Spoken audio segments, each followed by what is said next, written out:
Hello বন্ধুরা, কদিন ধরে সত্যি সেভাবে ভিডিও দিতে মন চাইছে না, কারণ ফোন খুললেই দেখতে পাচ্ছি যে আরজি করের ঘটনাটা, ডক্টর মৌমিতা দেবনাথকে কীভাবে হত্যা করা হয়েছে।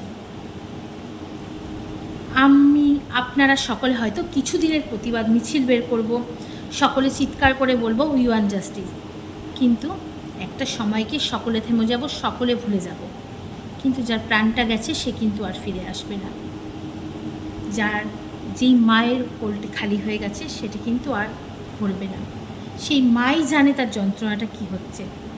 আমরা দূর থেকে এটুকু পারি তার আত্মার শান্তি কামনা করতে। আজ হয়েছে, কিছুদিন বন্ধ থাকবে, আবার কোনো না কোনো মেয়ের সাথেই একই ঘটনা ঘটবে, কারণ আমাদের সমাজ ব্যবস্থা এমনই, কারণ এর ঠিক করে বিচার নেই। তাই আমাদের এবার এমনভাবে লড়তে হবে, এমনভাবে প্রতিবাদ করতে হবে যাতে এরপরে কোনো মেয়ের সাথে এমন অন্যায় করা হলে, এমন অন্যায় করার আগে সেই সব পুরুষদের একবার শিউরে ওঠে। সমাজ ব্যবস্থা এমন আনতে হবে, আইন এমন তৈরি করতে হবে যেন একটি মেয়ের দিকে নোংরা চোখে তাকালেও তার শাস্তি পেতে হয়। সেদিনই পুরুষদের শরীরে ভয় আসবে, সেদিনই তারা বুঝতে পারবে একটি মেয়ে খেলার পুতুল নয়, একটি মেয়েরও দাম আছে। আমি ভাবতে পারি না কি করে একটি মেয়েকে 18 থেকে 20 জন পুরুষ একসাথে ধর্ষণ করতে পারে। তাদের শরীরেও কি রক্ত নেই? তারাও কি কোনো মায়ের সন্তান নয়? যারা বলছেন মেয়েদেরকে ঠিক করে শেখাতে হবে ভালো বস্ত্র পরার জন্য, ঠিকভাবে পথে চলাফেরা করার জন্য। আমি মেয়ে, আপনি মেয়ে, আমার ঘরেও দুটো কন্যা সন্তান আছে। আর সকল আরও মেয়েদের উদ্দেশ্যে বলবো, যাদের ঘরে ছোট পুত্র সন্তান আছে তারাও আপনাদের ছেলেকে শেখান যাতে তারা মেয়েদের সম্মান করতে জানে, তারা মেয়েদের রেসপেক্ট করে, তবেই কিন্তু আমাদের সমাজটা সুন্দর হয়ে উঠবে। আর আইনি ব্যবস্থা এমনভাবে নিতে হবে যাতে মেয়েদের দিকে তাকানোর আগে ভয় হয়, সঙ্গে সঙ্গে তার কোনো স্টেপ নেওয়া হয়।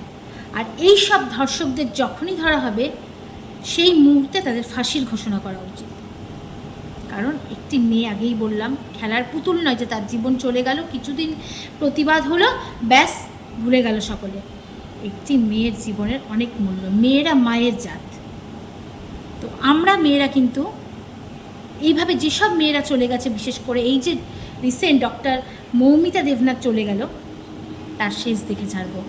প্রত্যেকটি মেয়েকে রুখে দাঁড়াতে হবে, প্রত্যেকটি মেয়েকে বলতে হবে উই ওয়ান্ট জাস্টিস, কারণ একটি মেয়ে খেলার পুতুল নয়।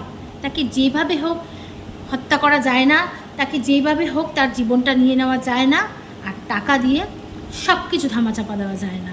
তাই প্রত্যেকে মিলে বলতে হবে উই ওয়ান্ট জাস্টিস, এর বিচার চাই আমরা, কারণ যাতে ভবিষ্যতে আমার, আপনার, কারো ঘরের কন্যা সন্তানকে এই মুখোমুখি না হতে হয়, এইভাবে নির্মম অত্যাচার সহ্য করে জীবনটা না দিতে হয়।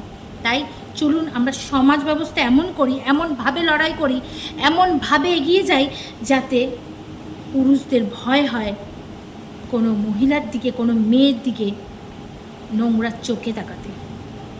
তবেই আমরা স্বাধীনতা পাব, তবেই আমরা মেয়েরা স্বাধীন হতে পারবো। তো আমরা যতদিনের বিচার না পাচ্ছি ততদিন চালিয়ে যাব লড়াই, আর ততদিন বলে যাব উই ওয়ান্ট জাস্টিস, আমরা শাস্তি চাই, আমরা এর শেষ দেখতে চাই। ধন্যবাদ।